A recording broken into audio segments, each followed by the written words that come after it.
অন্তর্বর্তী সরকারের পদত্যাগের দাবিতে আগামী ১৬ ও ১৮ ফেব্রুয়ারি সারা দেশে হরতালের ডাক দিয়েছে আওয়ামী লীগ।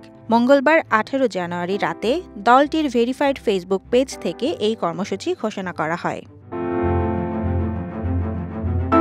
মোট ১০টি দাবিতে আগামী ১ থেকে ১৮ ফেব্রুয়ারি পর্যন্ত হরতাল অবরোধ সহ মোট ৫ ধরনের কর্মসূচির ঘোষণা দিয়েছে আওয়ামী লীগ।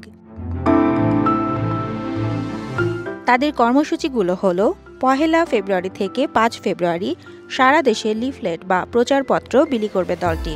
৬ ফেব্রুয়ারি প্রতিবাদ মিছিল ও সমাবেশ অনুষ্ঠিত হবে। ১০ ফেব্রুয়ারি বিক্ষোভ মিছিল সমাবেশ করবে দলটি।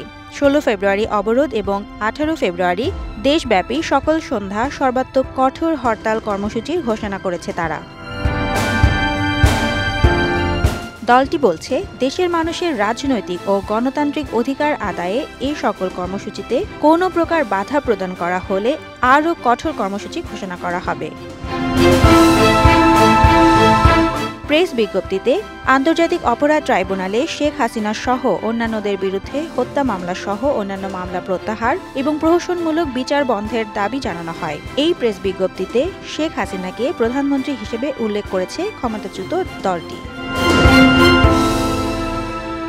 ডেস্ক রিপোর্ট, সাম্প্রতিক দেশকাল।